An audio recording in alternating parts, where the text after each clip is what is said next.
Student of Standard 7, so welcome in our new session of SS. Here is our textbook and today we are start our chapter 15, Equality in Democracy. So India is a democratic country of democracy. Our country has the largest democracy and the constitution has been drafted to govern the nation.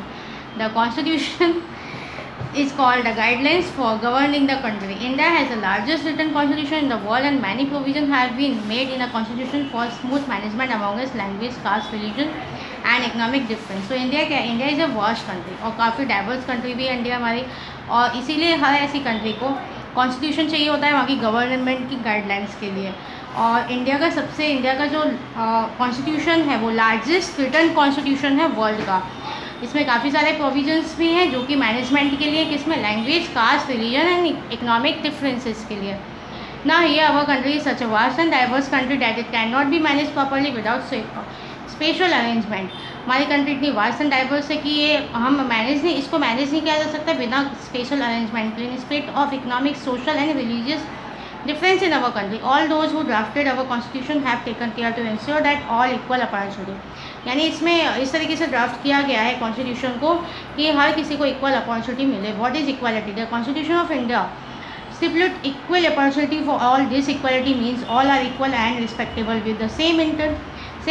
The government of functioning according to the constitution. And equal right for all means equality for the law and equal protection of the law. Constitution of India किस तरीके से बनाया गया है कि हर किसी को इक्वल अपॉर्चुनिटी मिले. Equality means equal and respectable, means वो नॉट ओनली इक्वल, वो रिस्पेक्टेबल भी हो.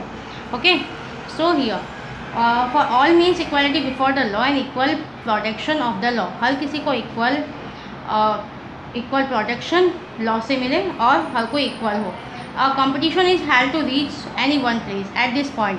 If one player has to reach on bicycle, another on motorcycle and a third person by running. मतलब अगर एक कंपटीशन हो जिसमें कि एक पर्सन को बाइक दी जाए, एक पर्सन को bicycle and third person running करता हो, तो it can not be called equality. इसको हम इक्वलिटी नहीं खाएंगे. For this if all three are the on bicycle, मतलब इसका क्या होगा, अगर तीनों या तो बाइसाइकिल पर है या तीनों मोटर बाइक पर है या तीनों रनिंग कर रहे हैं, तो it's called equality. All are said to have got an equal opportunity. हर किसी को इक्वल अपॉर्चुनिटी मिलती चाहिए. Only then it can be said that everyone have been given equal opportunity.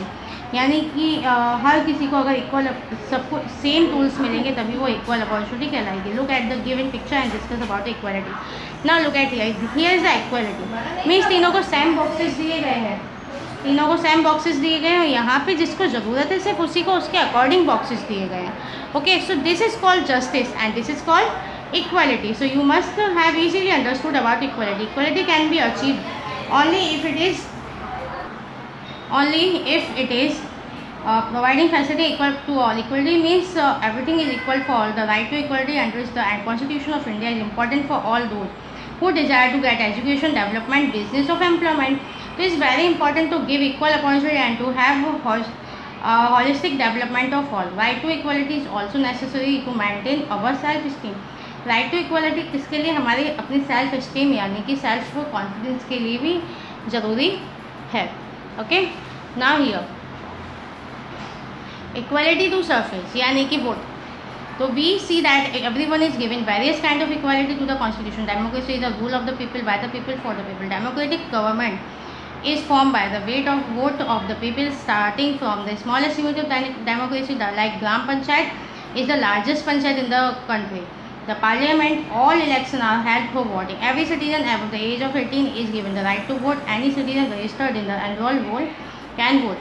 यानी सबसे पहले हम क्या देख सकते हैं, various kind of equality in the constitution. Constitution में various kind of equality. Democracy is the rule of people by the people. Democracy क्या होता है? It's the rule of by the people and for the people. Democratic government is form by the vote of the people. Democratic government क्या होती है? Form होती है for the vote of the people. Starting from the smallest unit of democracy. यहाँ से start होती है smallest unit of democracy. The gram panchayat to the largest, सबसे छोटी इस यूनिट कौन सी? Gram panchayat. And the largest panchayat is the parliament. All election are held through voting. Every citizen above the age of 18 years is given the right to vote. Any citizen registered to the enroll roll can vote. जो भी 18 year से ऊपर है India का, अगर India का citizen है उसका ने अपना नेम एनरोल करवाया हुआ है इलेक्टोरल वोट के लिए, तो वो वोट कर सकता है. Equality is given to all the constitution among different religion, language, gender intellect or economic difference. Each one has a right to cast vote. यानी इक्वलिटी किस तरीके से कि कॉन्स्टिट्यूशन हर किसी को बिना उसके रिलीजन, लैंग्वेज, जेंडर या फिर उसके इकोनॉमिक डिफरेंस के होते हुए भी, उनमें डिफरेंसेस होते हुए उनको इक्वालिटी प्रोवाइड करता है. हर किसी को राइट है वोट देने का. There are also interesting detail about the right to vote.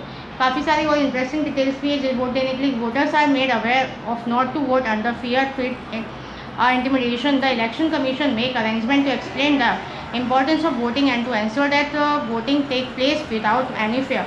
यानी वोटर्स जो है बिना किसी डर के, बिना किसी धमकी के अपना वोट दे सकें. इसलिए इलेक्शन कमीशन उनके लिए ऐसे अरेंजमेंट करती है कि विदाउट फियर वोट दे सके. Special effort are made to ensure that as many number of people as possible vote during the election. Special effort लगाए जाते हैं कि हर कोई ज़्यादा लोग वोटिंग वाले दिन वोट दे सके. Voters are made aware through advertisement and special arrangement.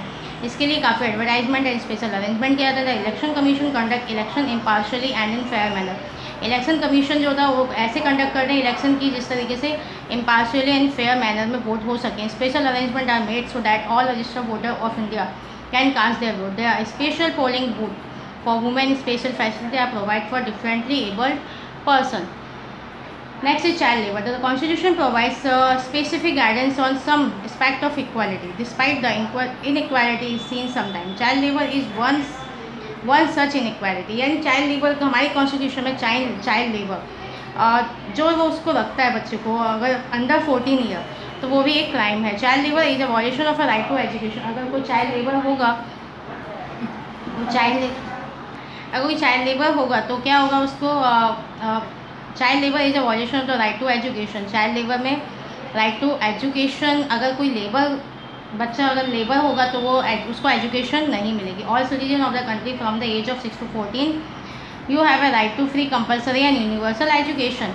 यानी हर किसी को 6 to 14 ईयर में राइट टू फ्री है कंपलसरी एंड यूनिवर्सल एजुकेशन देनी चाहिए. This right is equally granted. इसके लिए ये राइट इक्वली ग्रांटेड है. The practice of not educating daughter is high education is still seen at some place. कई जगह पे देखा गया है कि लड़कियों को हाई एजुकेशन नहीं दी जाती. In this modern time also it is consider a crime if children work at the age when they have to go to school. It is violation of law to employ children for any work under the age of 14. यानी जो बच्चों को work के लिए रखता है under 14 year का वो भी एक क्राइम है. Labor and remuneration. Men and women doing the same work are discrimination in paying wages. Children are employed at some places and paid less. Differently abled people are initially employed to pay less. In a democracy, a number of schemes are implemented by the government to train and make them self-reliant so that they are not exploited. If they are differently abled person around the city, it's our duty to cooperate with them. People with disabilities, women and small children are paid less. This is an injustice. यानी labour में भी हमारे यहाँ ये injustice होता है. Like बच्चों को कम वेजेस दिया जाता है, वुमेन को कम वेजेस, एंड जो अनेबल पर्सन या जो किसी तरीके से जो एबल नहीं है उनको भी कम सैलरी दी जाती है. तो इस तरीके से ये भी एक तरीके का अनजस्टिस है. So you have to read again. We will met again next session.